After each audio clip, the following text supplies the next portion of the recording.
Vous aimez vous pavaner comme un paon et faire la roue avec votre queue pour épater vos copines. Je parle pas de faire l'hélicoptère dans les vestiaires après l'entraînement de foot pour faire marrer les copains, hein. Vous risquez d'aimer ce couteau. Bonjour à tous, vous êtes sur la chaîne Le Goût des Lames.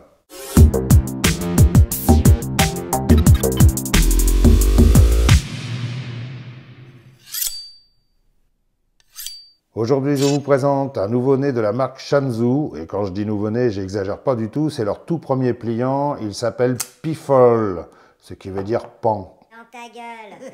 Là, je l'attendais, celle-là. Allez, ses spécifications, il fait une longueur fermée de 11 cm, longueur ouverte 19 cm 2, longueur de lame 8 cm 3, longueur de tranchant 8 cm 3, largeur de lame 3 cm, épaisseur de lame 2 mm 8, longueur du manche 11 cm, épaisseur du manche 15 mm. La lame est en acier ZDF 905 à 58-60 HRC de forme plume de pan. Dans ta gueule. Je sens que je ne vais pas supporter ça longtemps, hein. Avec émouture plate et finition satin ou revêtement titane comme celui-ci. Les plaquettes de manche sont en G10. L'ouverture se fait par flipper et thumb hole. Trou de pouce pour les intimes. Ah, bah tiens, ça faisait longtemps. Mais on l'avait pas mangé, lui? Non, on t'a fait croire, mais c'était du thon. Le verrouillage est un liner lock. Les rondelles sont un roulement à billes céramique. Quelle surprise! Le clip de poche est non réversible et son poids est de 115 grammes. Alors, Shanzhou est une marque chinoise qui, à la base, fait des couteaux de cuisine japonais. Non, je rigole. En fait, c'est une marque qui proposait jusqu'à maintenant essentiellement des couteaux de cuisine de toutes les formes et de toutes les sortes et à tous les prix.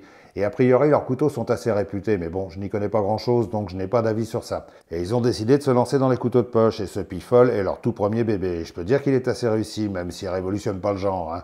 La construction est tout ce qu'il y a de plus classique chez les couteaux chinois. C'est une construction ouverte, avec les liners en acier inox, réunis par des entretoises en forme de bobine. Les plaquettes de manche sont texturées, un peu à la façon des plumes de pan. Dans ta gueule. Et vous allez me la faire à chaque fois, celle-là? Bah ouais, pourquoi C'est pas. rigolo, non? Le clip de poche est pas trop mal placé, il permet un port assez discret, même si je trouve que c'était possible de faire un petit peu mieux, tant qu'à faire, hein. Ils sont pas trop durs, donc ça sera pas une galère à accrocher, et ils se sentent pas trop dans la main, et ça c'est plutôt pas mal. La lame est assez jolie, avec cette forme de feuille, c'est ce qui donne toute la gueule à ce couteau d'ailleurs, hein. Je suis pas un fan inconditionnel de ce design, mais bon, j'avoue que l'ensemble est assez harmonieux. Côté finition, rien à dire, c'est très propre, il n'y a aucun défaut, tout est parfaitement bien assemblé, les lames sont bien centrées, et comme je l'ai dit, la construction n'a rien d'original, hein, c'est ce qu'on voit sur la majorité des couteaux chinois. Dans l'ensemble, j'aime bien ces deux couteaux, même si évidemment ils révolutionnent pas le genre, hein. Mais ce sont des couteaux qui font quand même leur petit effet, il suffit de regarder les réactions des gens, il y en a beaucoup qui les trouvent jolis au premier coup d'œil, hein. Et ça c'est dû à leur forme en plume de pan. Dans ta gueule. Oh là là, c'est pénible, hein. La prise en main est bonne, elle conviendra à un maximum de gens. Toutefois, les grandes mains ou les grosses mains comme moi se sentiront un petit peu à l'étroit. C'est surtout le flipper avec sa forme en biais là qui a tendance à bloquer les doigts. Personnellement, je n'aime pas trop ça. Je trouve que le trou de pouce suffisait amplement. Et en plus, il fonctionne aussi très bien comme trou d'index ou trou de majeur, hein. Et c'était largement suffisant. C'était pas la peine d'y rajouter un flipper, mais bon. Sachant que c'est le système favori de la majorité des gens, c'est assez logique, hein. Et comme c'est la mode des systèmes multiples, comme je dis souvent, ceinture et bretelles, hein, ça a du sens. Ceci dit, le flipper fonctionne parfaitement bien. La détente est bien réglée, ça s'ouvre hyper facilement, mais pas trop. On peut secouer le couteau très fort, ça risque pas de s'ouvrir dans la poche. Et ça, c'est très bien. Dans l'ensemble, c'est un couteau très agréable à manipuler qui va faire plaisir aux claqueurs de lame compulsifs devant la télé, hein. Surtout qu'on peut s'amuser à utiliser tous ses doigts. Enfin, presque tous ses doigts. Alors, chez Shanzhou, on est spécialisé dans les couteaux de cuisine, donc on sait faire des couteaux qui coupent, et qui coupent même très bien. Et là, il faut reconnaître que cette petite lame a une forme et une épaisseur idéales pour bien trancher. C'est un plaisir à utiliser. Alors, évidemment, je devine déjà les réflexions qui reviennent à chaque fois concernant le trou dans la lame, qui va forcément retenir le pâté. Bon, sérieusement, qui à notre époque étale encore du pâté avec son couteau de poche, hein? Hein? Vous? Oups, désolé. Bah tiens, justement, c'est un bon moyen de savoir. N'hésitez pas à le dire dans les commentaires si vous êtes un étaleur de pâté, hein. C'est pas honteux, hein. Eh bien, pour faire taire les mauvaises langues, cette lame n'est peut-être pas parfaite pour le pâté, mais elle marche très bien sur la terrine, hein. Sa forme de spatule est idéale. Et sinon, pour tout le reste, cette lame est très plaisante à utiliser, hein. Personnellement, j'aime bien sa finesse, ça change un peu des lames trop épaisses qu'on voit un peu partout. Et je trouve cet acier ZDF 905 très correct. Alors, justement, une chose sur cet acier ZDF 905. A priori, c'est un acier chinois issu de la technologie des poudres, assez utilisé pour les couteaux de cuisine. Personnellement, je ne connaissais pas, hein. Il n'est pas très connu, voire pas du tout. J'ai même fait quelques recherches sur le net. Il est carrément inconnu au bataillon, en tout cas par Google.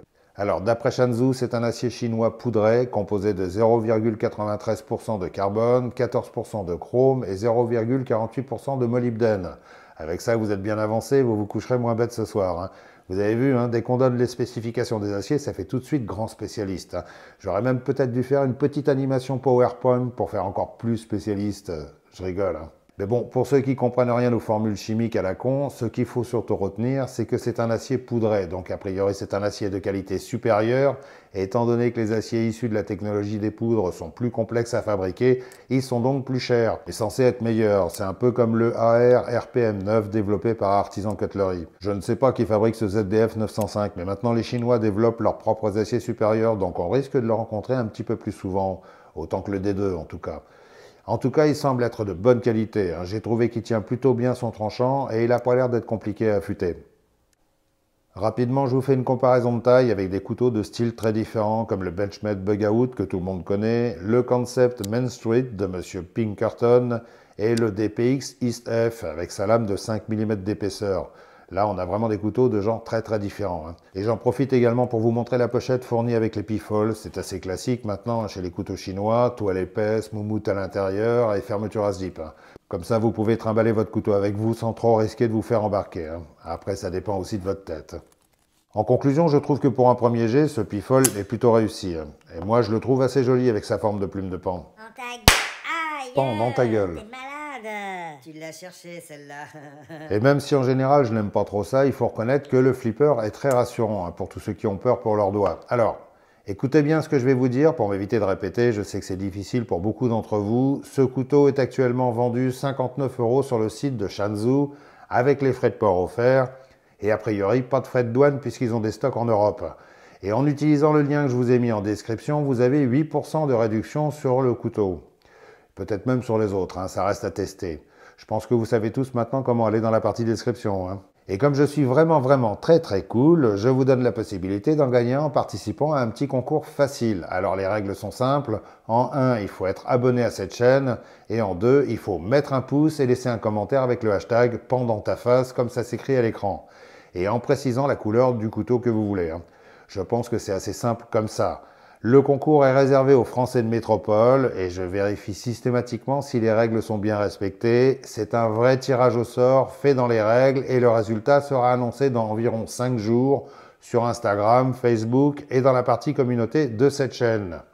Et le couteau sera envoyé directement par Shanzhou quand je leur aurai communiqué les coordonnées du gagnant. Donc essayez de ne pas trop traîner après l'annonce du résultat, j'attendrai maximum 5 jours. Si après 5 jours le gagnant s'est toujours pas manifesté, le concours sera annulé, hein.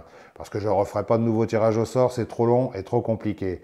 Mais j'annoncerai le nom du gagnant indélicat pour que les perdants puissent le remercier directement. C'est mignon, non? Voilà, je vous remercie d'avoir regardé cette vidéo. Si elle vous intéressait, vous connaissez la manœuvre, hein.